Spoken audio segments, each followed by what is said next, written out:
தமிழரை தேடி என்று ஒரு அருமையான புத்தகம் தமிழரை தேடி வந்திருக்கிறது.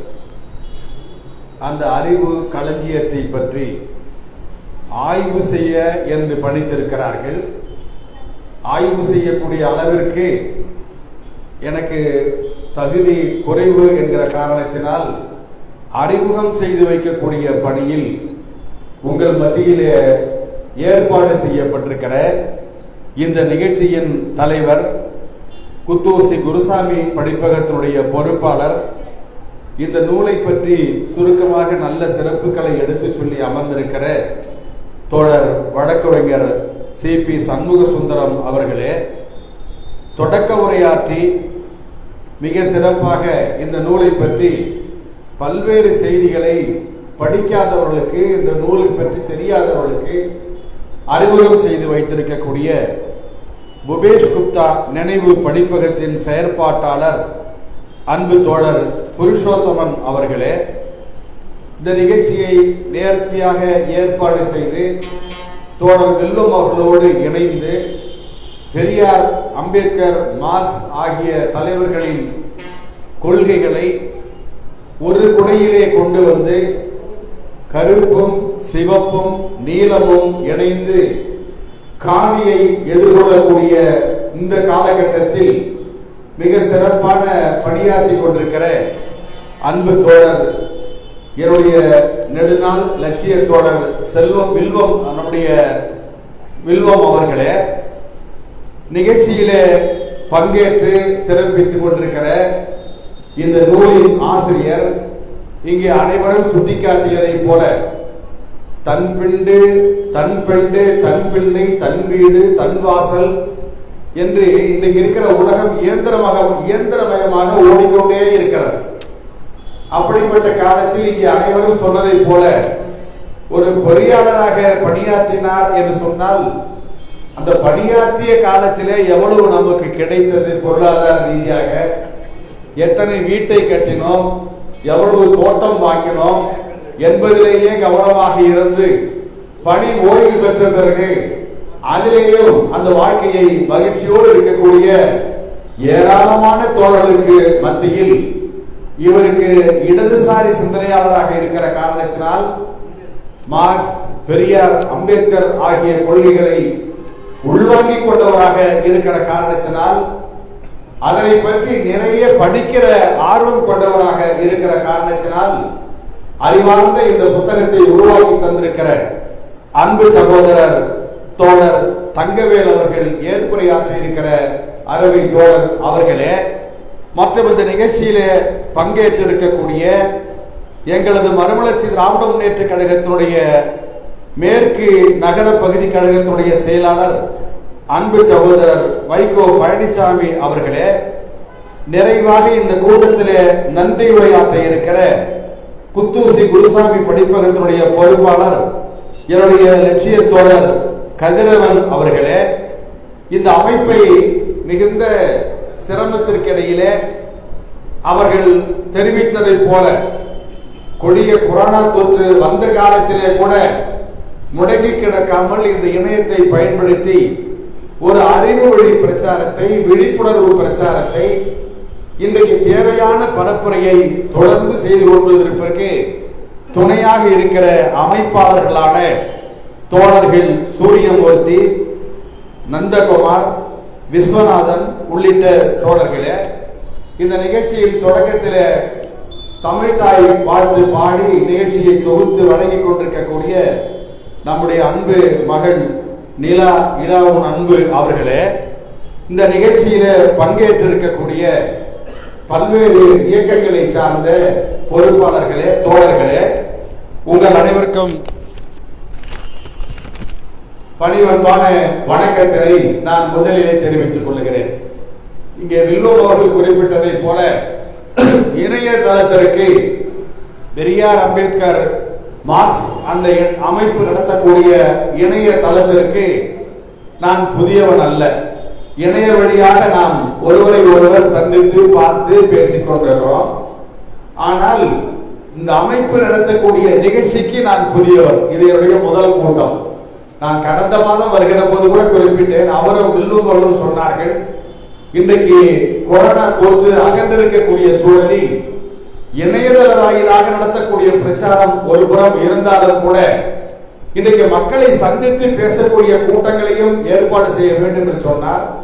அதில் எனக்கு 100% உடன்பாடு உண்டு.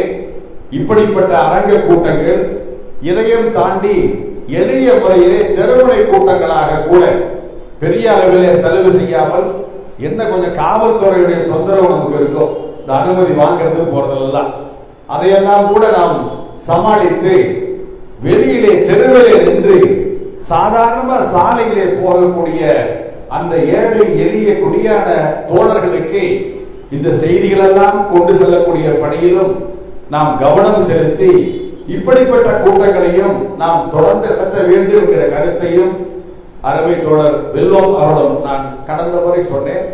அந்த அடிப்படையில நீங்கள் நிகழ்த்தி கொண்டிருக்கக்கூடிய பணி என்பது ஒரு பல்கலைக்கழகம் செய்ய வேண்டிய பணி. இந்த அமைப்பு செய்யக்கூடிய ஒரு பணி என்பது மிகப்பெரிய செல்வத்தோடும் செல்வாக்கோடும் அதிகாரங்களோடும் இருக்கக்கூடிய அமைப்புகள் செய்ய வேண்டிய பணி. அவர்கள் செய்கிறார்களோ இல்லையோ, நீங்கள் செய்கிறீர்கள் என்று சொன்னால் உங்கள் உள்ளத்திலே இருக்கக்கூடிய இந்த லட்சிய தாக்கம் அந்த பணியை செய்ய உங்களை வற்புறுத்துகிறது. எனவேதான் அருமை தோழர் வெல்லும் அவர்கள் படியேறி வருவதற்கு சிரமப்படக்கூடிய ஒரு சூழல் இருந்தாலும் கூட இந்த பணியை அவரோடு இணைந்து கதிரவர் போன்ற இளைஞர்களும் இந்த கொள்கையை பின்பற்றக்கூடியவர்களுக்கு அந்த இடைவெளி என்று சொல்வார்கள், கேப் சொல்லுவாங்க, அதெல்லாம் கிடையாது. எல்லோரும் தோழர்கள் என்கிற உணர்வோடு இந்த கூட்டத்தை அமைப்பை நடத்தி கொண்டிருக்கிற தோழர்களுக்கு முதலில் என்னுடைய பாராட்டுக்களை, நன்றியை, வாழ்த்துக்களை நான் தெரிவித்துக் கொள்கிறேன். அதே மாதிரி இந்த துண்டறிக்கையை பார்த்த உடனே நமக்கு மிகுந்த வியப்பாக இருந்ததை, இங்கே கோவை பகுதியில குத்தூசி குருசாமி அவர்கள் பெயரிலே படிப்பகம், அதே மாதிரி புபேஷ் குப்தா அவர்கள் பெயராலே நினைவு படிப்பகம், இவைகளெல்லாம் நடக்கிறது என்று சொன்னால் எங்களுடைய நினைவிற்கு ஒரு 50-60 ஆண்டு காலத்திற்கு முன்பு தமிழகத்திலே எந்த குக்கிராமத்திற்கு சென்றாலும் நகரத்திற்கு சென்றாலும் இந்த படிப்பகங்கள் என்பது சிறப்பாக இருக்கும். ஒரு அமைப்பு, அது கம்யூனிஸ்ட் கட்சியாக இருந்தாலும், திராவிட இயக்கமாக இருந்தாலும், தேசிய இயக்கமாக இருந்தாலும் கூட ஒரு கொடிமரம் இருக்கும். அந்த கொடிமரத்து பக்கத்திலே ஒரு சின்ன கொட்டகை இருக்கும். அதிலே படிப்பகம் என்று பெயர், அந்தந்த கொள்கையை பின்பற்றக்கூடிய தலைவர்கள் பெயராலே அந்த படிப்பகத்தினுடைய பெயர் இருக்கும். அந்த படிப்பகத்திற்கு உள்ளே போனால் பல பத்திரிகைகள் கிடைக்கும். அந்த பத்திரிகைகளோடு சேர்ந்து சில புத்தகங்கள் கிடைக்கும்.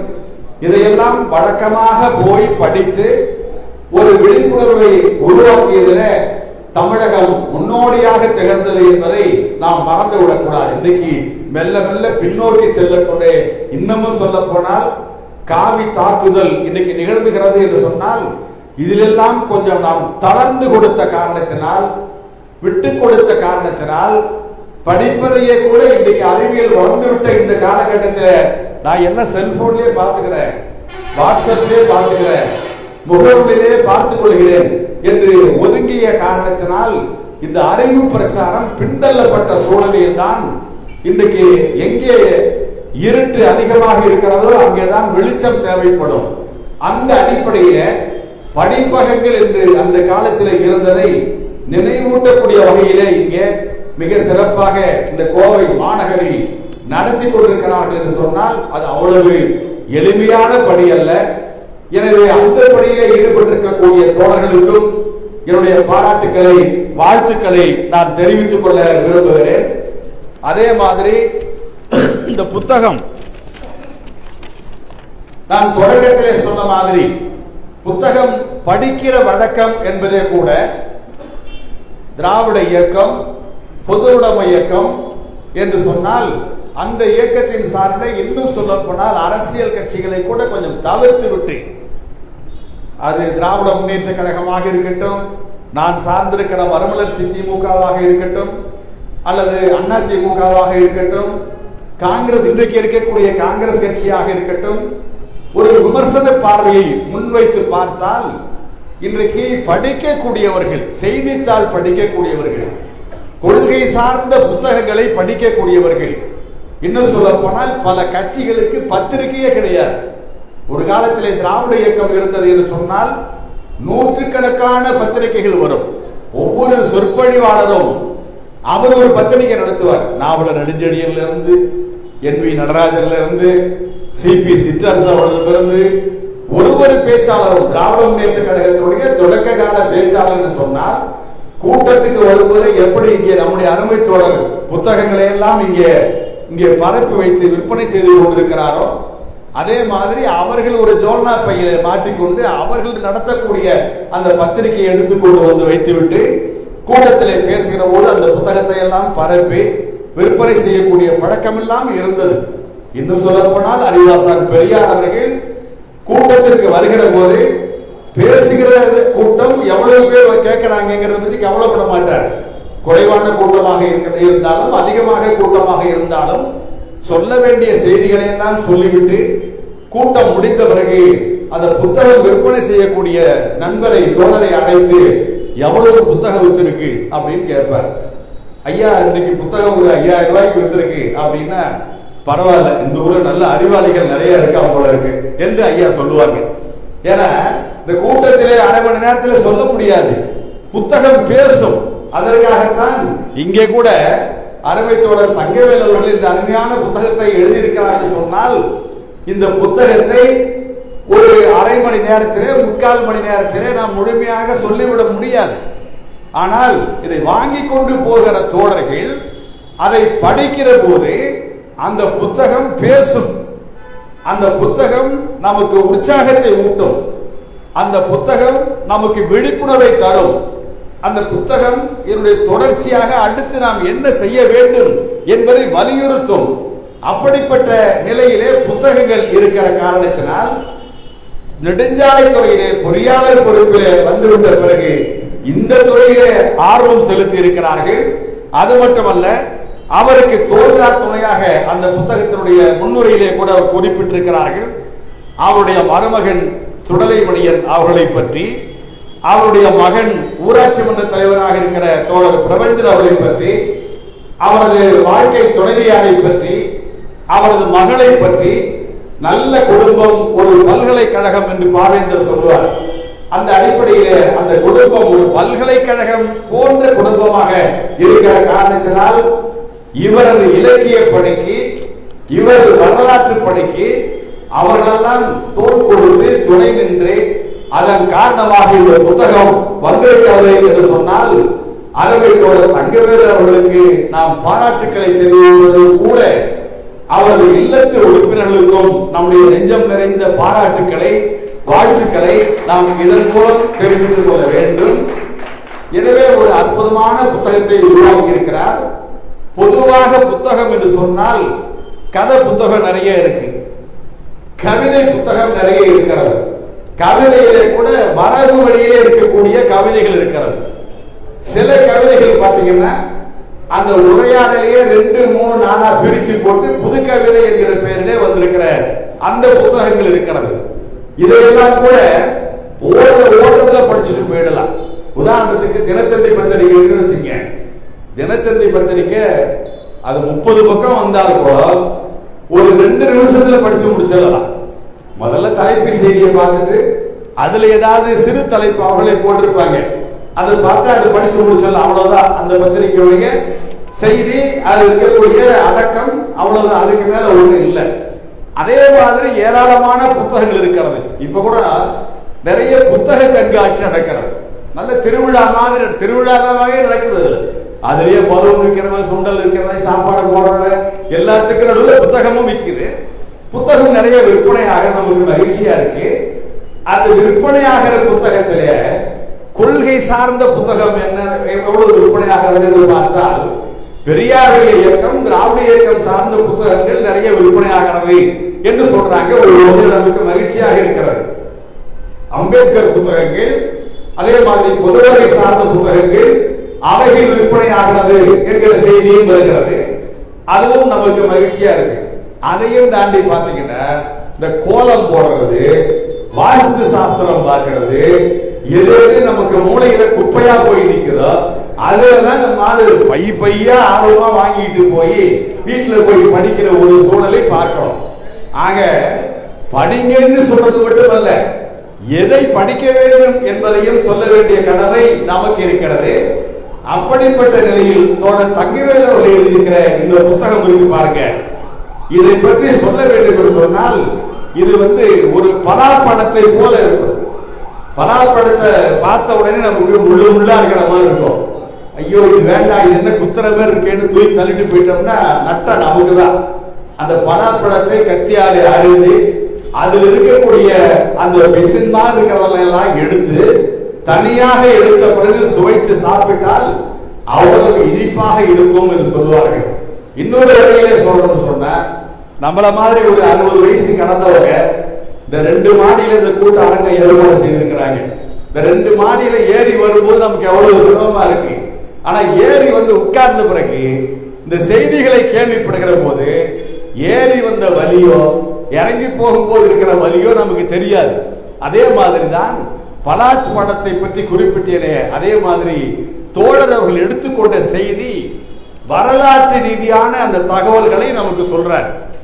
தமிழ்நாட்டினுடைய வரலாறு, தமிழர் வரலாறு, இந்திய துணைக்கண்டத்தின் வரலாறு, அதை தாண்டி உலக வரலாறு, மனிதகுல வரலாறு, இவ்வளவையும் அவர் கணக்கில் எடுத்துக்கொண்டு நமக்கு பாடம் நடத்துவதை போல சொல்லுகிற போது ஒரு தடவை படிச்சா நமக்கு எளிதில் விலகாது. நான் தொடக்கத்தில் சொன்ன மாதிரி அந்த சாதாரண புத்தகங்களை எல்லாம் ஒரு தடவை மேம்போக்கா படிச்சாலே போதும், அதுல என்ன இருக்குன்னு தெரிஞ்சுக்கலாம்.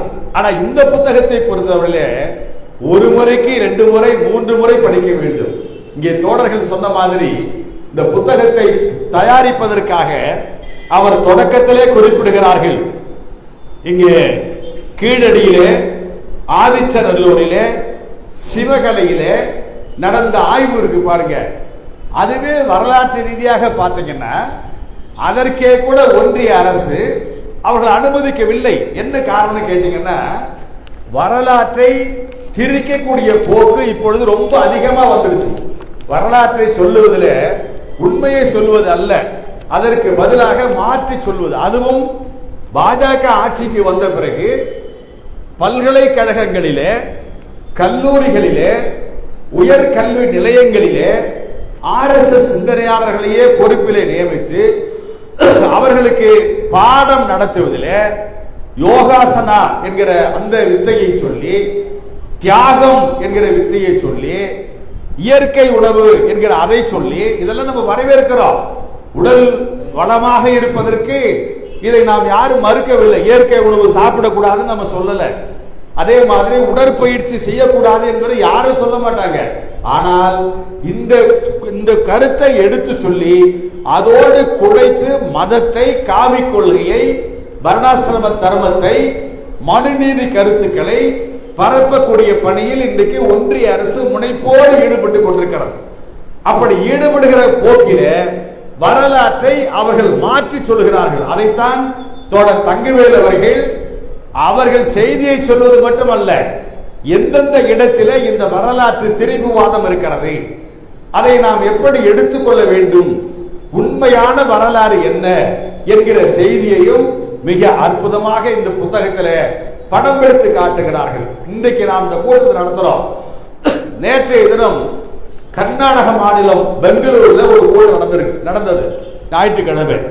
அந்த கூட்டத்தினுடைய தலைப்பு என்ன என்று கேட்டால், இந்த கூட்டத்துக்கு நாம் தலைப்பு இங்கே சிறப்பாக போட்டிருக்கிறோம், தமிழரை தேடி, இந்த புத்தகத்தினுடைய ஆய்வு. அதே மாதிரி கர்நாடக மாநிலத்திலே நேற்றைக்கு நடந்த கூட்டத்துக்கு தலைப்பு அவர்கள் என்ன போட்டிருக்கிறாங்கன்னு சொன்னா, திராவிடியன் வெர்சஸ் ஆரியன்ஸ். தலைப்பே திராவிடர்களுக்கு எதிராக ஆரியர்கள் என்கிற தலைப்பிலே ஒரு கூட்டம். அந்த கூட்டத்திலே அவர்கள் என்ன சொல்லுகிறார்கள் என்று சொன்னால், அந்த கர்நாடக மாநிலத்தில் இந்தியா பூரா நடக்கிறதை போல அங்க இருக்கக்கூடிய மாநில மொழி, வரலாறு, பண்பாடு ஆகியவைகளை காவிமயமாக்கக்கூடிய பணியில் ஒன்றிய அரசு செயல்படுகிறது. பாடத்திட்டங்களிலே திருத்தம் செய்கிறார்கள். அதையெல்லாம் நிறுத்த வேண்டும், உடனடியாக நிறுத்த வேண்டும். உண்மையான கன்னட மக்களுடைய வரலாற்றை நீங்கள் சொல்ல வேண்டும். புதிய அந்த கல்விக் கொள்கை என்கிற பெயரிலே எங்கள் வரலாற்றை திரிப்பதற்கு, மாற்றுவதற்கு, முரண்பட்ட வகையிலே எழுதுவதற்கு நாங்கள் அனுமதிக்க மாட்டோம் என்று சொல்வதற்கான அந்த கூட்டம் நடக்கிறது.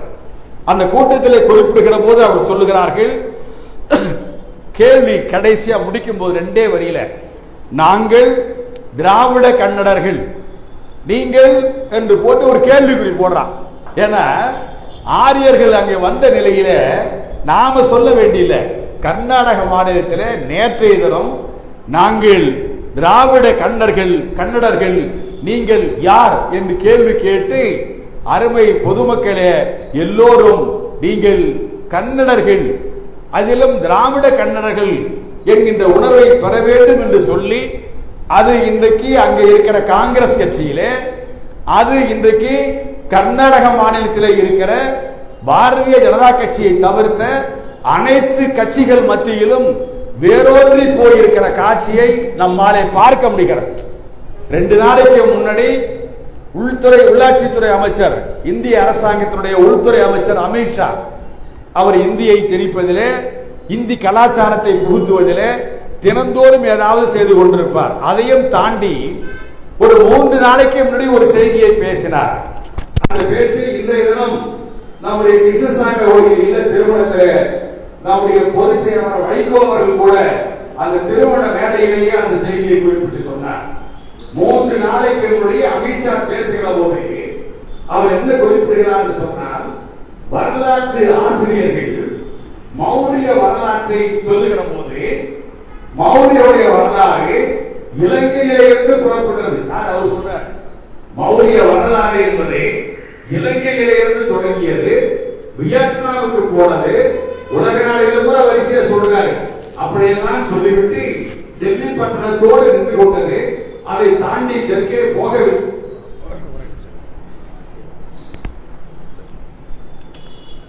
அதை தாண்டி தென்னகத்திலே செய்ய போகவில்லை. இந்த வரலாற்றை எல்லாம் சொல்லுவதற்கு யாரும் இல்லை, வரலாற்றை மாற்றி எழுதிவிட்டார்கள். யார் இவர் சொல்றாரு, இதுதான் உண்மையான வரலாறு என்று பேசி, அருமை தோழர்களே, இந்திய துணைக்கண்டம் முழுக்க இருக்கிற அனைத்து கட்சிகளும் இன்றைக்கு அவர்களை கேள்வி கணைகளாலே துணைத்தெடுக்கிறார்கள். நீங்க சொல்றீங்கன்னு சொன்ன, நீங்க சொல்றதுக்கு சான்று என்ன, ஆதாரம் என்ன?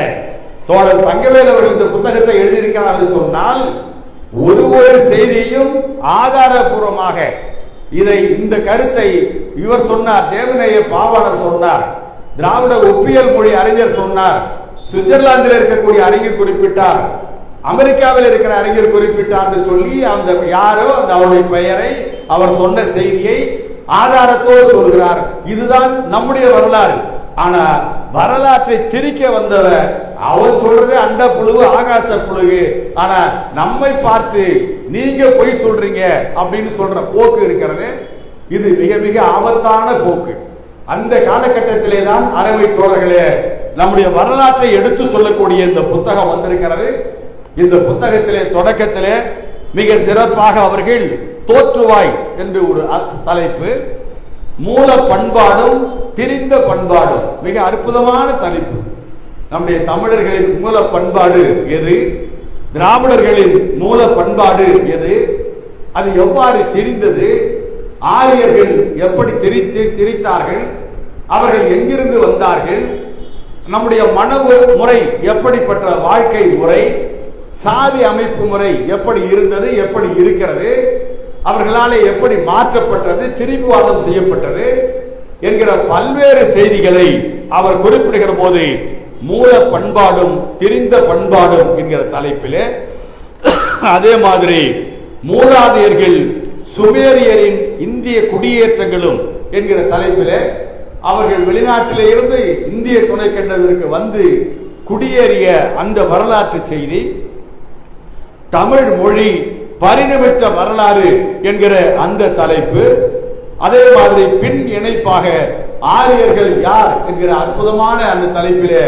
ஆரியர்களுடைய வருகை, தோற்றம், அங்கு தங்கி இருந்த இடம், இங்கே வந்த பிறகு ஏற்பட்டிருக்கிற சூழல் ஆகியவைகளை எல்லாம் மிக சிறப்பாக எடுத்து சொல்லி நிறைவாக அதில் குறிப்பிடுகிற போது இங்கே நண்பர்கள் சொன்ன மாதிரி மனித இனங்களின் தோற்றமும் பரவுதலும் என்று சொல்லி எனக்கு நாட்டு பற்றி இல்லை, எனக்கு மொழி பற்றி இல்லை, எனக்கு இனப்பற்று இல்லை, எனக்கு மத பற்று இல்லை, எனக்கு உள்ளதெல்லாம் மனித பற்று ஒன்றுதான் என்று பெரியார் சொல்வார்.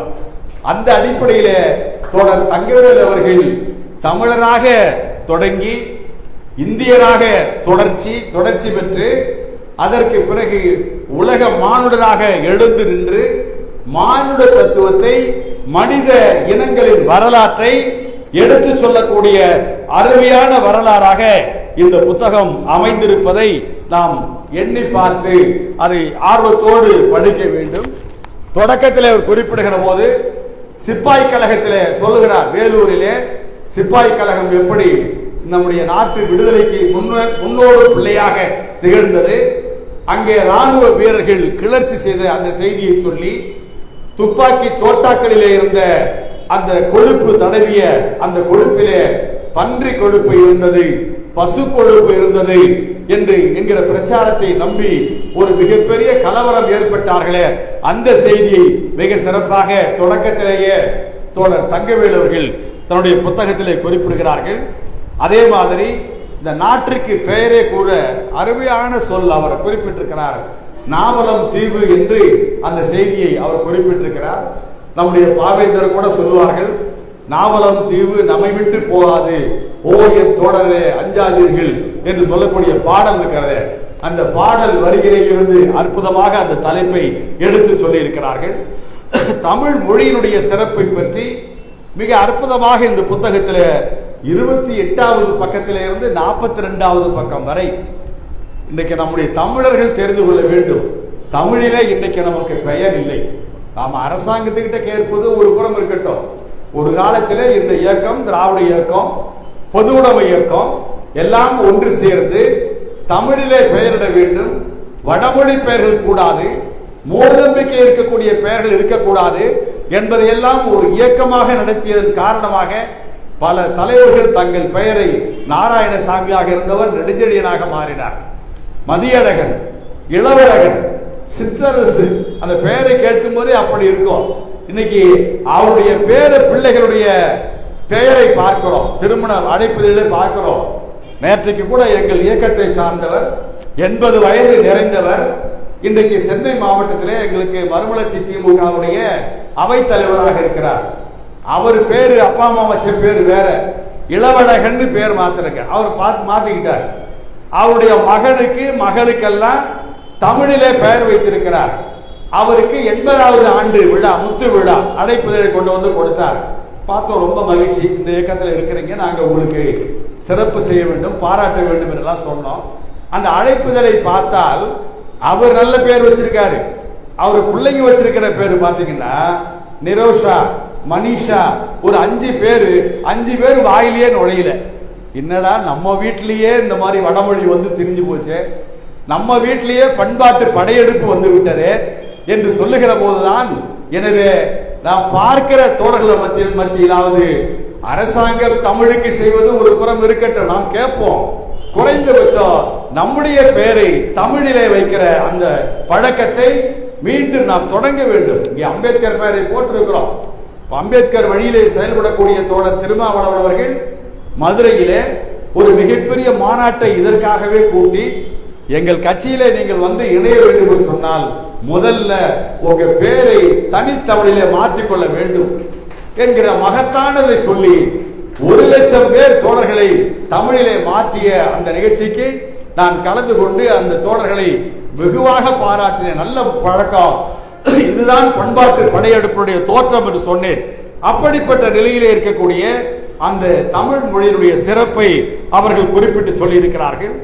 சங்ககாலம் என்பதை எடுத்து சொல்லி கிபி 500க்கு முன்பு அதிலிருந்து கிபி 300 வரை, கிறிஸ்து பிறப்பதற்கு கிறிஸ்து பிறந்து 2020, நம்முடைய தமிழ் மொழியினுடைய வரலாற்று தொன்மை, வரலாற்று சிறப்பை சொல்கிற போது 2500 ஆண்டுகளுக்கு முன்பு இருந்த காலம் சங்ககாலம்.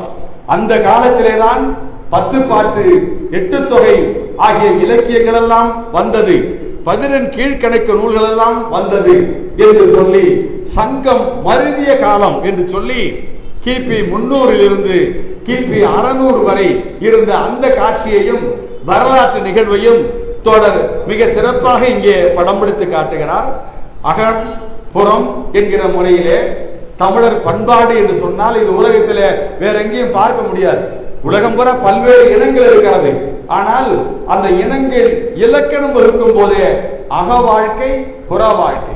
அக வாழ்க்கை என்று சொன்னால் சொந்த வாழ்க்கை, கணவன் மனைவி குடும்பம் குட்டி பிள்ளை அந்த குடும்பத்தோடு இருக்கிறது. புற வாழ்க்கை என்று சொன்னால் வெளியிலே போய் நாட்டு விடுதலைக்கு பாடுபடுவது, நாட்டு நலனுக்கு உழைப்பது, பொதுப்பணி ஆற்றுவது என்கிற அந்த தன்மையை எடுத்து சொல்லி அகம் புறம் என்று இருக்கக்கூடிய அதையெல்லாம் சொல்லி இதை வலியுறுத்தி திருக்குறளிலே என்ன குறள் நெறி இருக்கிறது, இதனை வலியுறுத்தி சிலப்பதிகாரம் என்ன சொல்லுகிறது, இதனை வலியுறுத்தி தொல்காப்பியம் என்ன சொல்லுகிறது என்கிற செய்தியெல்லாம் மிக ஆழமாக எடுத்து சொல்லி இருப்பது மட்டுமல்ல தோழர்களே, அமெரிக்காவிலே மொழியியல் பேராசிரியராக இருக்கக்கூடிய ஜார்ஜ் ஹார்ட் அவர் சொன்ன செய்தியை படம் பிடித்து காட்டுகிறார். அவர் குறிப்பிடுகிறார், தமிழ் மொழி இருக்கிறது இது தனித்த மொழி.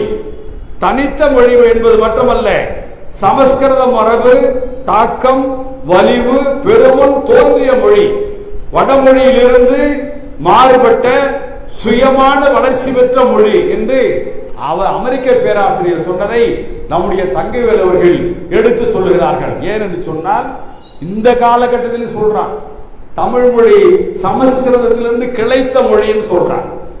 தமிழ் மொழிக்கு என்று வரலாறு இல்லைன்னு சொல்றான். சமஸ்கிருத மொழியை எழுதி விட்டால் தமிழிலே ஒன்றுமில்லை என்று சொல்றான். அப்படி சொல்றவனை தூக்கி பல்கலைக்கழக பேராசிரியரா ஒன்றிய அரசு போடும். அப்படி சொல்றவங்கிட்ட இதையே நீ பாடத்திட்டமா மாத்துன்னு சொல்றான். அப்படிப்பட்ட நிலைமையிலே அற்புதமாக ஆதாரத்தோடு இங்கே எடுத்து சொல்கிறார்கள். அது மட்டுமல்ல, இந்த ஆரிய அந்த கொள்கைகளை பற்றியும் எடுத்து சொல்கிற போது பஞ்சம் பிழைக்க வந்த இனக்குழுக்கள் இந்தியா வளர்ந்த பண்பாட்டு நிலையில் வாழ்ந்த மக்களுக்கு தலைமையேற்று வழி நடத்தினார்கள் என்று சொல்லுகிறார்களே, அது எல்லலுக்குரிய கூட்டாகும். இவனே பஞ்சம் பிழைக்க வந்தவன், ஆடு மாடை ஓட்டிக்கிட்டு எங்க இருந்து வந்தான்னு அற்புதமா சொல்றாரு. சுமேரியாவில இருந்து மத்திய ஆசியாவில இருந்து ஓடி வந்தவன். அவன் வரும்போது இங்கே இலக்கியத்திலே பண்பாட்டிலே தமிழர் மரபிலே அவ்வளவு நாகரிகம், உலக நாகரிகம் உயர்ந்தவர்களாக வாழ்ந்தவன் நாம.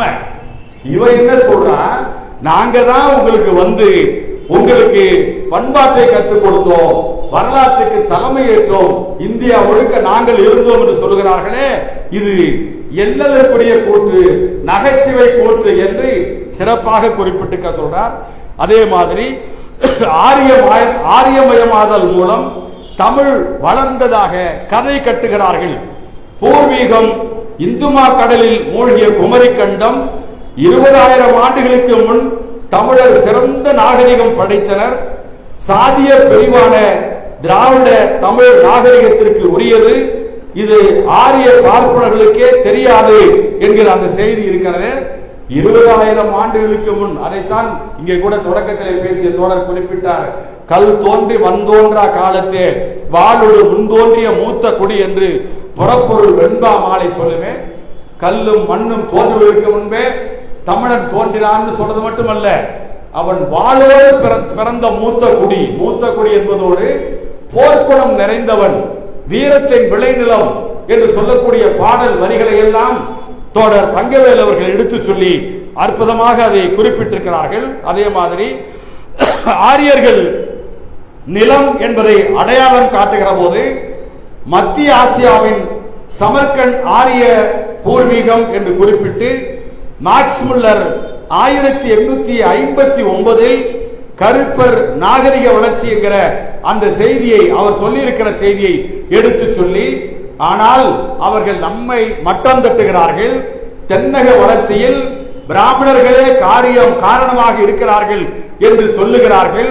இதெல்லாம் ஆரிய மாயை, இது உண்மை அல்ல என்று ஆணித்தரமாக தோழர் தங்கவேல் அவர்கள் இந்த வரலாற்று சான்றுகளோடு எடுத்து சொல்லியிருப்பதை இன்றைக்கு நமக்கு ஒரு வலுவான ஆதாரமாக நம்முடைய கையிலே கிடைத்திருக்கிறது. அது மட்டுமல்ல, நம்முடைய காலத்தில் நடந்த செய்தியையும் தோழர் குறிப்பிட்டு காட்டுறார். தினமணி பத்திரிகையில் 1991 ஆரிய திராவிட விவாதம் ஒரு நாள் நடைபெற்றது. தொடர்ந்து எழுதினாங்க. அது குறிப்பிட்ட ஒரு நாளைக்கு பிறகு அவர்களாலே தொடர முடியவில்லை, வேறு திசையிலே போகிறது என்பதை உணர்ந்து தினமணி பத்திரிகை அதை அப்படியே நிறுத்திவிட்டது என்கிற செய்தியை கூட சொல்லி இன்றைக்கு நாம் எங்கே இருக்கிறோம் என்பதை குறிப்பிடுகிற போது, அண்மை காலத்தில் மதுரைக்கு அருகே கீழடியில் சங்ககால குடியிருப்பு கண்டுபிடிக்கப்பட்டதும், தென்பாண்டி நாட்டில் ஆதிச்சநல்லூர், சிவகலை போன்ற தொல்லியல் தலங்களில் காலக்கணிப்புகளும் ஆரிய மாயை இவைகளையெல்லாம் கண்டுபிடிக்கப்பட்டதெல்லாம் இந்த கண்டுபிடிக்கப்பட்ட அந்த கருத்துக்களை எடுத்து சொல்லி இவைகளெல்லாம் ஆரிய மாயை ஆட்டம் காண செய்துவிட்டது என்று தோழர் தங்கவேலு குறிப்பிடுகிறார்கள். இது ஆரிய மாயை ஆட்டம் காண செய்ததால் தான் தமிழ்நாட்டிற்கு ஒரு தனி வரலாறு இருக்கிறது என்பதை அவர்கள் சொன்ன காரணத்தினால்தான் இன்றைக்கு ஒன்றிய அரசே கூட இந்த ஆய்வு செய்வதிலே பல்வேறு தடைகளை ஏற்படுத்தி அது தொடர முடியாத மாதிரி செய்து அதையெல்லாம் முறியடிக்கக்கூடிய வகையில் எதிர்ப்பு நம்முடைய மதுரை பகுதியில தமிழ்நாட்டில அந்த ஆராய்ச்சியை நீங்கள் தொடர வேண்டும். தோழர் சொன்ன மாதிரி சிந்துவெளி ஆராய்ச்சியிலேயே திராவிட நாகரிகம் தான் இருக்கிறது. சிந்துவெளி ஆராய்ச்சியிலேயே தமிழரின் சிறப்பு தான் சொல்லப்பட்டிருக்கிறது. அதற்கு வலு சேர்க்கக்கூடிய 800 ஆதாரங்கள் இங்கே கிடைக்கிறது என்று சொன்னால் அவன் அதை அனுமதிக்க கூடாது, இவர்களுக்கு வலு சேர்க்கும் என்று மத்திய அரசு, ஒன்றிய அரசு, காவி அரசு துரோகம் செய்வதை எதிர்த்து குரல் எழுப்பிக் கொண்டிருக்கிறோமே, அதற்கு வலு சேர்க்கக்கூடிய வகையில் இவர்கள் குறிப்பிட்டிருக்கிறார்கள். அதே மாதிரி இந்திய பண்பாட்டின் மூல வடிவம் நேரடியா போய் அனைத்து இந்திய அளவிலே சொல்லுகிற போது குறிப்பிடுகிறார், தமிழ் பண்பாடுதான். இந்தியா முழுக்க தமிழர்கள் பரவி இருந்தார்கள். நம்முடைய புரட்சியாளர் அம்பேத்கர் அவர்கள் கூட தமிழ் மக்களை பற்றி குறிப்பிடுகிற போது இந்தியா முழுக்க நாகர்கள் என்ற பெயரிலே தமிழர்கள் வாழ்ந்தார்கள், ஆக இந்தியா முழுக்க தமிழர்கள் வாழ்ந்திருக்கிறார்கள் என்கிற வரலாற்று செய்தியை புரட்சியாளர் அம்பேத்கர் அவர்களே பதிவு செய்திருக்கிறார்கள். இது வரலாறு. அதை எடுத்து சொல்லி இது இப்படிப்பட்ட நிலையிலே இருந்தது என்று சொல்லுகிறார்கள். நம்முடைய பண்பாட்டை பற்றி சொல்கிற போது ஆரிய பண்பாடு என்று சொன்னால் எது, தமிழர் பண்பாடு என்றால் எது, திருமண முறை என்று அந்த நிலையை மிக அற்புதமாக ஒரு படம் பிடித்து காட்டி, ஆரியர்கள் என்று சொன்னால் 8 வகையான திருமணங்கள் அவர்கள் செய்து சொல்வார்கள். மனு தர்ம சாஸ்திரம் அதை கற்பித்திருக்கிறது. ஆரிஷம் என்கிற ஒரு திருமணம். ஆரிஷம் என்று சொன்னால் ஒரு பசுமாட்டை தானமாக கொடுத்து அந்த பொண்ணை அழைச்சிட்டு போய் கல்யாணம் பண்ணிக்கிறது, அவ்வளவுதான். அதே மாதிரி பிரபாத்தியம் என்கிற அந்த முறை, அசுரம் என்கிற முறை, காந்தர்வம் என்கிற முறை, ராட்சசம் என்கிற முறை, தூங்குற பொண்ணை எழுப்பி அழைச்சிட்டு போய் கல்யாணம் பண்ணிக்கிறது. அப்படிப்பட்ட நிலையிலே பைசாசம் என்கிற முறை, இது எல்லாம் ஆண் பெண் சமம் என்கிற தத்துவத்திற்கு எதிரானது, பண்பாட்டு சிதைவை உருவாக்கக்கூடியது. இதுதான் ஆரியர்களுடைய மனமுறை என்று வரலாற்று ரீதியாக எடுத்து சொல்லி, தமிழர்கள் மனமுறை எப்படிப்பட்ட மனமுறை, இங்கே தமிழர்கள் களவு வாழ்க்கை மேற்கொண்டார்கள், கற்பு வாழ்க்கை மேற்கொண்டார்கள். திருமணம் என்று சொன்னால் ஒரு ஆணும் பெண்ணும் விரும்பி காதலித்தால் கூட பெற்றோர்கள் அனுமதியோடு இசைவோடு திருமணம் செய்து கொண்டார்கள். இங்கே ஆணும் பெண்ணும் கற்பு நெறியை உயிரை விட மேலாக நினைத்தார்கள். ஆரியர்களிடம் அப்படிப்பட்ட பழக்க வழக்கங்கள் கிடையாது. இன்னும் சொல்ல போனால் அவர் சொல்லுகிறார், மகாபாரதத்திலேயே இருந்து அந்த சான்றுகளை எல்லாம் எடுக்கிறார். ஒருவருக்கு ஒருத்தி என்று வாழ்ந்த தமிழ் பண்பாட்டிலிருந்து மாறுபட்டது ஆரிய பண்பாடு என்று சொல்லுகிற போது, மகாபாரதத்திலே குரு வம்சத்தை சார்ந்த சந்தனு என்கிற அந்த அரசன் மீனவ வம்சத்தை சார்ந்த மச்சகந்தியை திருமணம் செய்து, அந்த திருமணத்திற்கு முன்பு பராசர முனிவருடன் கூடி அந்த பெண் வியாசரை பெற்றாள் என்கிற அதை சொல்லி, அதன் பின் சந்தனு மச்சகந்தி திருமணம் நடைபெற்றது என்று சொல்லி, கற்பு, ஒழுக்கம், பண்பாடு இவைகளை பற்றி கவலைப்படாதவர்கள் தான் மகாபாரதத்திலேயே இருக்கிறார்கள் என்கிற சான்றை இங்கே எடுத்து சொல்லி, சந்தனுவுக்கு ஒரு பேரன் பாண்டு இருக்கிறானே, திருதராஷ்டிரன் இருக்கிறானே, இவ யாரும் அவங்க அப்பாவுக்கு பிறக்கல என்கிற செய்தியை சொல்லி, திருமணத்திற்கு முன்பே குந்தி கர்ணனை பெற்றாள் என்கிற அந்த செய்தியை எடுத்து சொல்லி, பஞ்ச பாண்டவர்கள் பாண்டுவுக்கு பிறக்கவில்லை என்கிற செய்தியை சொல்லி, குந்தி மாத்திரையுடைய மக்களாக பிறந்ததை சொல்லி, இவ்வளவு ஒழுக்க சிதைவு, பண்பாட்டு சிதைவு, இதை சொன்னால் நாம் ஏதோ வேதத்தை புண்படுத்துவதாக, அவர்களை தாக்குவதாக, விமர்சனம் செய்வதாக, இழிவு செய்வதாக இன்றைக்கும் துள்ளி குதிக்கிறார்களே, உங்கள் வரலாறு இதுதான் என்று சான்று காட்டக்கூடிய வகையிலே சொல்லி இருக்கிறார்கள். சாதாரணமா தெருக்கூத்திலே நம்ம பார்த்தோம். பாரத கதை நடக்கும்போது சொல்லுவார், என்ன சொல்லுவான், பாரதம் நடத்துற இருக்க 4 பேர் உட்கார்ந்துக்கிட்டு ஆமாமான்னு சொல்லுவான். நம்மள ஆமாமான்னு நம்ப வைக்கிறதுக்காக. எதுவுமே உண்மையை பொய்ய 4 தடவை சொன்னா அது உண்மையாகிடும். அதே மாதிரி அவன் என்ன சொல்லுவான், அந்த கதையை சொல்லுகிற போது ஐவருக்கும் தேவி அப்படின்னு ஒரு அந்த பாரத பூசாரி ஆரம்பிப்பார். பின்னாடி 4 பேர் பின்பாட்டு பாட இருக்கிறான் பாருங்க, ஆமாமான்னு சொல்லுவான். ஐவருக்கும் தேவி அழியாத பத்தினா இது சொல்லிட்டு இருந்த மக்கள்கிட்ட பெரியார் தான் வந்து கேட்டார், ஏடா 5 பேருக்கு தேவின்னு சொல்றிய, 5 பேருக்கு மனைவின்னு சொல்றிய, அப்படிப்பட்ட ஆளு எப்படி அழியாத பத்தினியா இருக்கும்? நம்ம பண்பாடு ஒருவனுக்கு ஒருத்திங்கிறதானே. நீ 5 பேர் சொன்னா இது என்ன சூப்பர் மார்க்கெட்டா, இது கோஆபரேட்டிவ் சொசைட்டியா இது என்று கொச்சை தமிழிலே அறிவாசான் பெரியார் கேட்டார். அந்த செய்திகளை எல்லாம் மகாபாரதத்திலே எப்படி இருக்கிறது என்பதை எடுத்து சொன்னார், சொல்லி இருக்கிறார். இன்னொரு பெரிய ஆபத்து, இந்திய அரசாங்கத்தினுடைய தொல்லியல் துறையின் தலைவராக தமிழ்நாட்டு பிரிவுக்கு இருந்த முனைவர் நாகசாமி அவர்கள் அண்மையிலே கூட அவர் திருக்குறளை பற்றி சொல்கிற போது, திருக்குறள்ல ஒண்ணுமே இல்லை, வள்ளலார் பாடிய பாடல்ல ஒண்ணுமே இல்லை, அதெல்லாம் எங்க இருந்து வந்ததுன்னு சொன்னா சமஸ்கிருத பாடல்ல இருந்து வந்தது, சமஸ்கிருத நெறியில இருந்து வந்தது. திருக்குறள் ஒரு தனித்த புத்தகமே இல்லை என்று சொல்லி the mirror of Tamil and Sanskrit என்று ஆங்கிலத்திலேயே ஒரு புத்தகம் எழுதினார். அதை கண்டித்து அதற்கு மறுப்பாக தமிழும் சமஸ்கிருதமும் மெய்யும் பொய்யும் என்று அதற்கு மறுப்பாக வந்த அந்த புத்தகத்தையும் தோழர் தங்கவேலு அவர்கள் எடுத்து சொல்லி, அவர் நாகசாமி, முனைவர் நாகசாமி அவர்கள் அரசாங்கத்தினுடைய பொறுப்பிலே, உயர்ந்த பொறுப்பிலே இருந்த காரணத்தினால் அவர் நினைத்ததையெல்லாம் வரலாறாக மாற்றி சொன்ன அந்த தத்துவத்தை எப்படி விமர்சனம் செய்த அந்த புத்தகம் மறுப்பு சொன்னது என்கிற அந்த செய்தியை சொல்லுகிறார். பிராமி எழுத்து என்று சொன்னால் அந்த பிராமி எழுத்து, பிராமின்னு வருது இல்லையா, பிராமணர்கள் ஒரே வரல, யார், நாகசாமி. பிராமி எழுத்து பிராமணர்கள் உருவாக்கினது. இது எப்படி போற போக்குல சொல்லிட்டு போறான், ஆதாரபூர்வம் இல்லாம அதையெல்லாம் எடுத்து சொல்லி மிக சிறப்பாக சொல்லி இருக்கிறார்கள். கற்பு நெறியை பற்றி இந்த புத்தகத்திலே ஆழமாக சொல்லி இருக்கிறார்கள். காதலுக்கு மட்டுமல்ல, போர் நெறியிலும் நாம் முன்னாடி சொன்ன மாதிரி தமிழருக்கு என்று போர் நெறி உண்டு, ஆரியர்களுக்கு என்று போர் நெறி கிடையாது.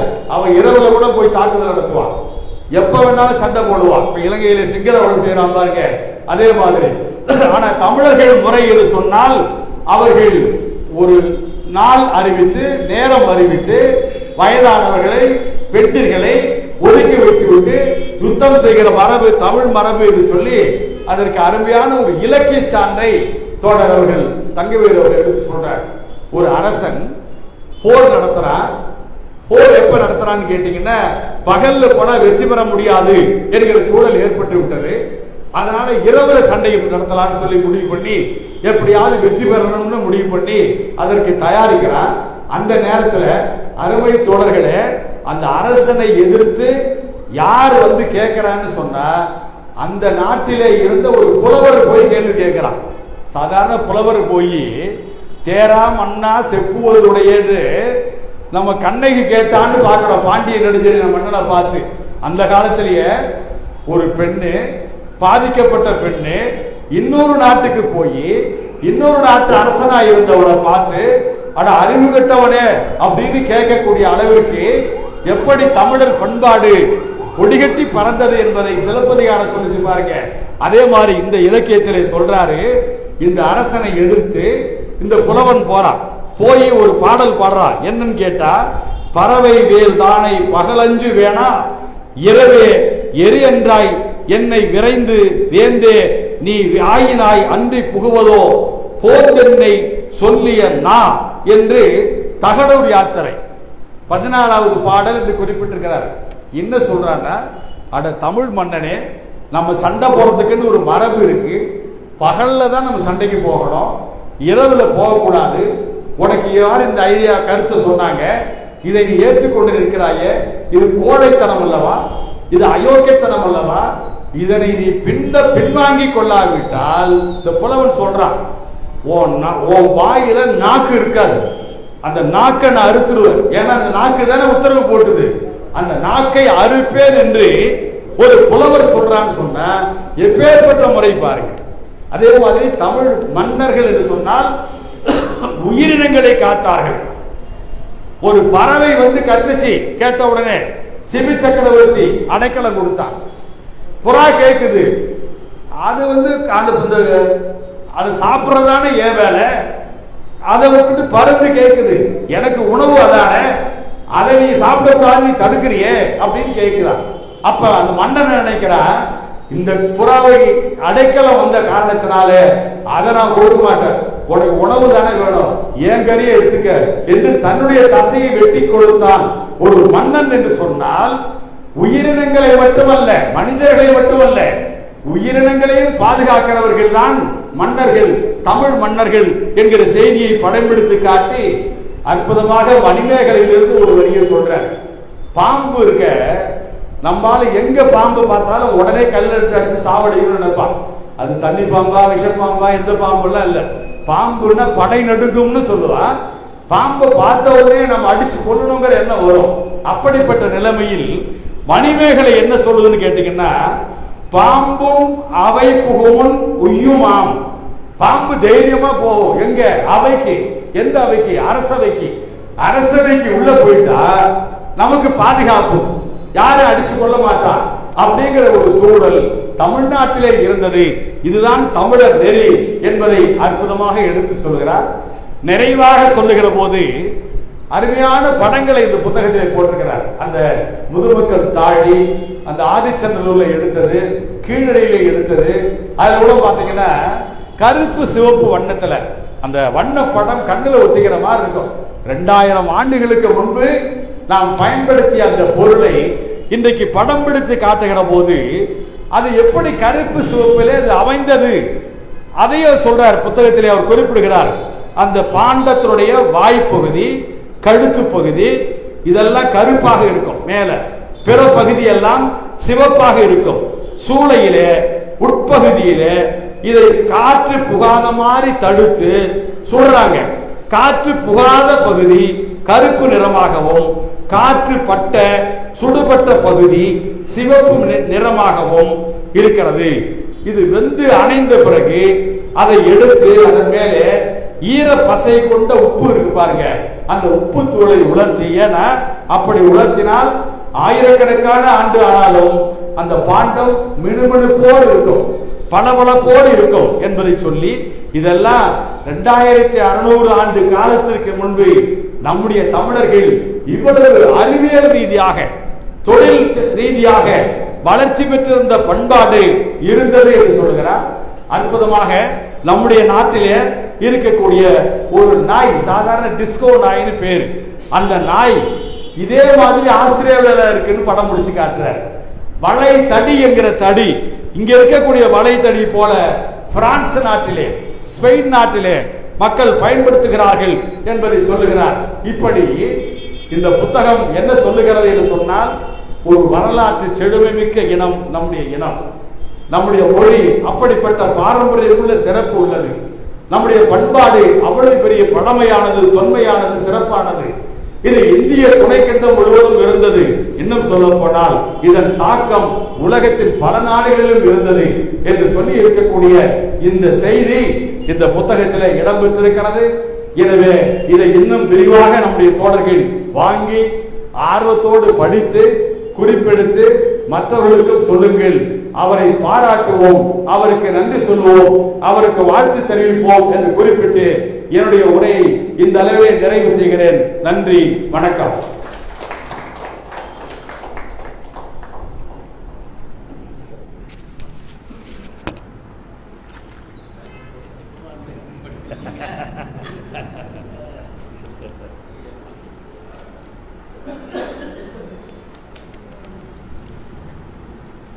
தோழர்களே, வந்தியத்தேவன் அவர்கள் நூலை பற்றி மிகச்சிறப்பாக மதிப்பாய்வு பேசினார். அடுத்து ஏற்புரையாக நூலாசிரியர் அங்கவேல் அவர்கள் பேசுவார்.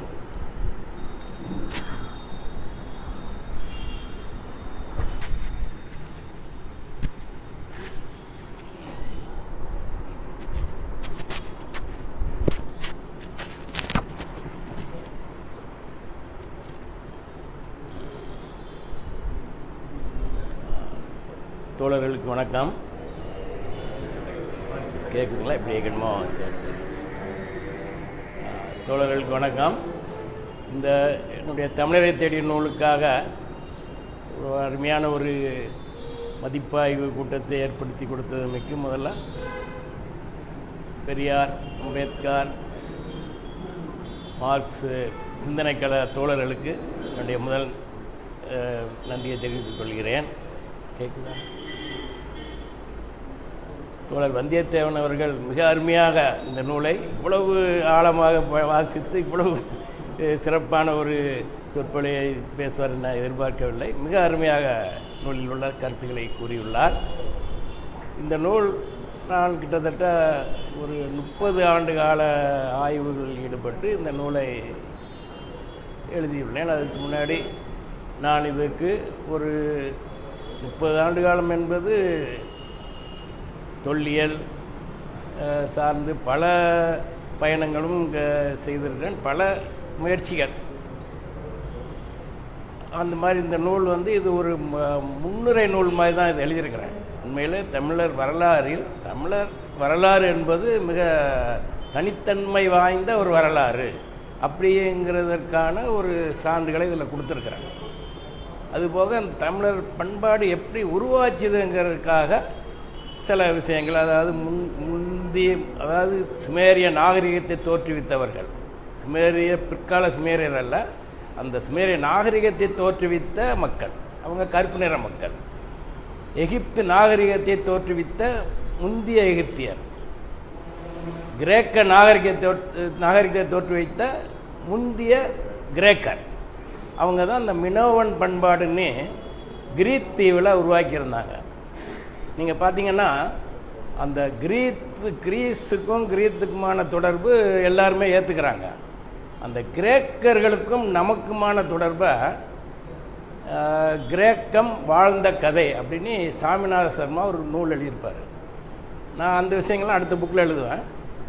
அதில் பல பழக்க வழக்கங்கள் கிரேக்கர்களுக்கும் தமிழர்களுக்கும் உள்ள ஒப்புமைகளை நிறைய எழுதியிருப்பார். இது மாதிரி பார்த்திங்கன்னா சுமேரியருக்கும் தமிழருக்குமான பல ஒப்புமைகள் நிறைய பேர் எழுதிட்டாங்க. எகிப்து, ஆப்பிரிக்காவில் பல்வேறு நாடுகளில் உள்ள பழக்க வழக்கங்கள் தமிழர்கிட்ட இன்றைக்கும் இருக்குது. இது சங்க காலத்தில் நிறையாவே இருந்தது. இது அரவாணன், உபாத்தியா, இப்படி நிறைய பேர் இதை பற்றி எழுதியிருக்காங்க. இந்த 3 நாடுகளுமே தொடக்கத்தில் கருப்பர்கள் வாழ்ந்த பூமி, நம்மளே மாதிரி இருந்த பூமி, நம்மளே மாதிரி மக்கள் வாழ்ந்த இடம். அப்போ அந்த மக்கள் எல்லாருமே ஒரு அணி இருக்காங்க. அதை தான் அதில் விளக்கியிருப்பேன். ஒரு அணியாக சேர்றாங்க. இப்போ நாம் என்ன பார்க்குறோன்னா, நமக்கு விருப்பம் தமிழர் நாள் இங்கேயே இருந்த மக்கள் இங்கேயே ஒரு பெரிய நாகரிகத்தை தோற்றிவிட்டோம் அப்படிங்கிற ஒரு விருப்பம் நமக்கு இருக்குது. ஆனால் நம்ம இன்றைய விஞ்ஞான ஆய்வு என்ன பண்ணுதுன்னா, நம்மக்கிட்ட ஒரு டிஎன்ஏ கூற ஆய்வு பண்ணுறாங்க. அப்போ நம்ம மக்கள்கிட்ட ஒரு 5 வகையான தாய்வழி டிஎன்ஏ இருக்குது. இதில் ஒரு 2 வகை ரொம்ப அதிகமாக இருக்குது. இது போக தந்தை வழியில் பார்த்திங்கன்னா ஒரு 10-11 வகையான டிஎன்ஏ கூறு இருக்குது. இப்போ இதில் நாம் ஏதோ ஒன்றுக்கு இல்லை 2 டிஎன்ஏக்கள் தான் இங்கே பூர்வ குடிகள்கிட்ட இருக்க முடியும். தந்தை வழி மாறவே மாறாது. கரெக்டாக பார்த்தா 3 டிஎன்ஏக்களை நம்ம சொல்ல முடியும். இது இங்கே பூர்வகுடி மக்களுக்குரியது. மீதி கிட்டத்தட்ட ஒரு 6 டிஎன்ஏக்கள் நான் இப்போ குறிப்பிட்டேன் பார்த்தீங்களா, இந்த ஏரியாக்கள்லேருந்து வந்தவர்கள். அப்போ இந்த 6 டிஎன்ஏக்களும் தமிழ் சமூகத்தில் கிட்டத்தட்ட ஒரு 60% வரைக்கும் இருக்குது. இது எப்படி சாத்தியம்? அங்கேருந்து யாரும் வராமல் இது சாத்தியம் அல்ல. ஒன்று. அப்புறம் இந்த 6 டிஎன்ஏக்களும் கிட்டத்தட்ட எல்லா ஜாதியிலையுமே இருக்குது, எல்லா சமூகத்திலையும் இருக்குது, கலந்துருக்கு. 2.5 கலந்தது பழங்குடி மக்கள்கிட்டையும் இருக்குது. அப்போ இந்த சமூகமே வெளியிலிருந்து வந்தவர்களும் இங்கே வாழ்ந்தவர்களும் 2.5 கலந்த ஒரு சமூகம்தான் தமிழ் சமூகம். இதுதான் நான் இந்த புக்கில் சொல்லியிருப்பேன். ஆனால் இன்னும் அடுத்த புக்குகள் எழுதுகிறேன். என்ன இதில் சொல்ல வேண்டியிருக்குன்னா, இப்போ நான் என்ன எழுதியிருக்கேன்னா, தமிழ் சமூகத்துக்கு அரசியல் ஒரு கூட்டாட்சி தத்துவத்தில் உள்ள ஒரு அரசியல். எந்த ஒரு சிறு சிறு அரசியல் அமைப்புகளுக்கும் தன்னாட்சி உரிமை உண்டு. ஒரு மேலிருந்து ஒரு பெரிய என்ன சொல்கிறது மத்தியப்படுத்தப்பட்ட அதிகாரம் என்ற விஷயம் தமிழ் சமூகத்தில் தமிழ் அரசியலில் கிடையாது. இதுதான் இதை நான் ஆசியபாணி உற்பத்தி முறைன்னு மார்க் சொன்னதோடு ஒப்பிட்டு பார்க்குறேன். அப்போ இந்த மாதிரியான ஒரு அரசியல் அமைப்பு தமிழ் சமூகத்தில் இருந்தது. ஆனால் இதுக்கு மாற்றாக ஒரு அரசியல் உலகம் முழுக்கே டெவலப் ஆச்சுது. அது வடநாட்டில் ஆரியம்ங்கிற பெயரில் உருவாச்சு. அதை மையப்படுத்தப்பட்ட ஒற்றை தலைமை அப்படிங்கிற ஒரு அமைப்பு. இந்த ரெண்டுக்குமான முரண்பாடு தான் இந்திய அரசியல் வரலாறுன்னு நான் சொல்கிறேன். அதில் போகிற போக்கில் சொல்லியிருப்பேன். அடுத்த நூல் அதைத்தான் சொல்கிறேன். இப்போ என்னென்னா, இந்த நூலை பற்றி சிறப்பாக தோழர் சொல்லியிருக்காரு. அடுத்த நூல் ஆக்கத்தில் நான் இருந்துகிட்ருக்கிறேன். எனக்கு தோழர்கள் என்னன்னா, அந்த நூல் ரொம்ப சீரியஸான நூல். அதில் சில சாப்டர்ஸ் எல்லாம் இப்போ ரெடி பண்ணிட்டேன். தோழர்கள் இதில் ஆர்வம் உள்ளவர்கள் அந்த சாப்டர்ஸை நான் கொடுத்து இது சம்மந்தமாக ஒரு கலந்துரையாடலுக்கு ஏற்பாடு பண்ணால் ரொம்ப சந்தோஷமாக இருக்கும். அது ஏன்னா இதில் என்னென்ன நான் சேர்க்கணும், இந்த மாதிரி விஷயங்கள் இன்னும் சில டிபேட்டுகள் வைக்க விரும்புகிறேன். இந்த மொத்தத்தில் இந்த நூலுக்கான இவ்வளவு ஒரு நல்ல சிறப்பான ஒரு அறிமுக கூட்டம், இதெல்லாம் ரொம்ப எனக்கு மகிழ்ச்சி. ரொம்ப நன்றி. இதில் நான் அதிகம் பேசுனதில்லை, இது மைக் பிடிச்சி இப்போ நான் பேசுகிறேன். பரவாயில்ல, ரொம்ப நன்றி. இது எல்லாத்துக்கும் பார்ப்போம்.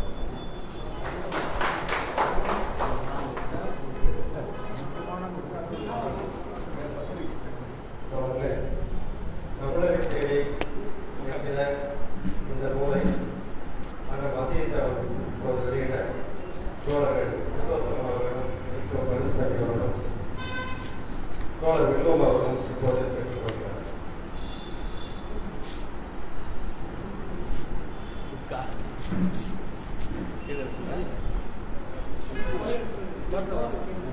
எடுக்கணும். அது வண்டியை தண்டி கொண்டு போயிட்டாங்க. யாரும் கொடுக்க வேண்டியதா கேட்குறேன். ஆமாம், எவ்வளோ நோட்டு நிறைய கொண்டு வந்து அது அப்போ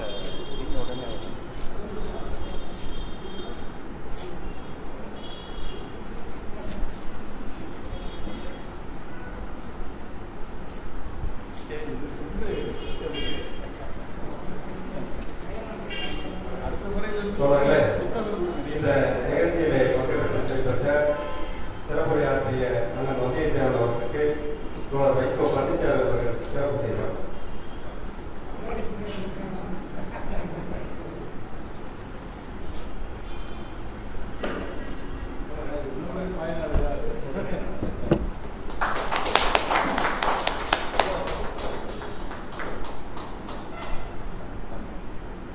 நூலாசிரியர் தோழர் தங்கவேல் அவர்களுக்கு விஸ்வநாதன் அவர்கள்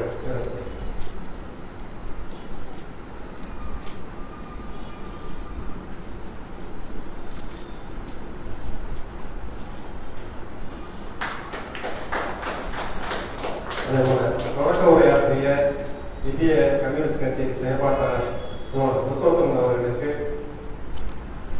தோழர் வில்வம் அவர்கள் சிறப்பு செய்கிறார்.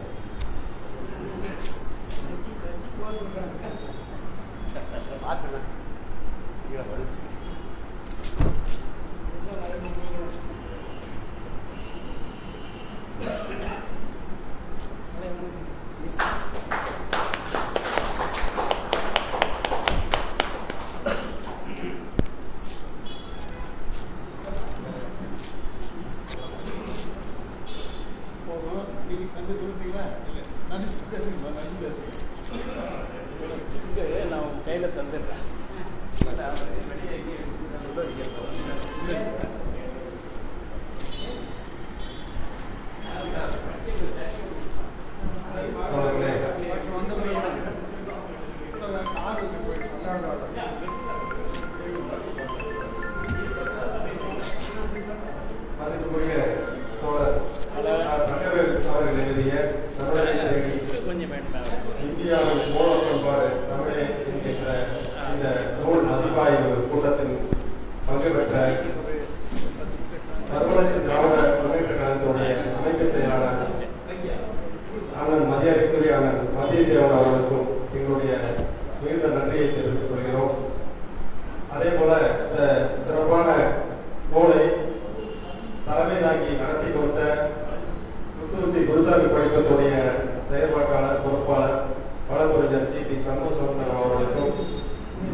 தோழர் முருகன் அவர்களுக்கும் சும்மா இப்படி முன்னிலை வகித்த சும்மா பேசிடலாம். அவர்களுக்கும் டிபி இது விஸ்வநாதன் நான் தரேன்.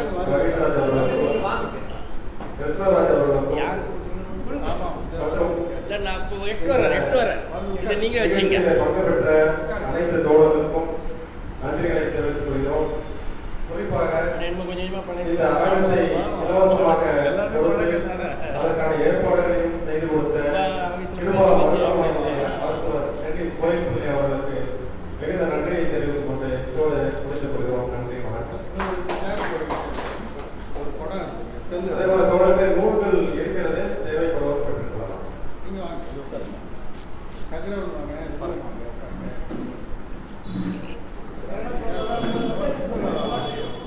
என்ன விலைக்கு கொடுக்கணும் தோழர்? புத்தகம் என்ன விலைக்கு கொடுக்கணும்? எங்க என்ன விலைக்கு கொடுக்கணும் புத்தகம்? 150 ரூபாய்க்கு கொடுத்துடலாங்களா? அதாவது நமக்கு அடக்கம் அதான் சரி சரி. இப்போ உங்ககிட்ட எத்தனை வேணும்? இல்லை இப்போ நான் கேட்டிருக்காங்க. 150 ரூபாய்க்கு கொடுத்துருக்கேன். சரி. யார் கேட்டாலும் கொடுத்துருக்கேன். சரி.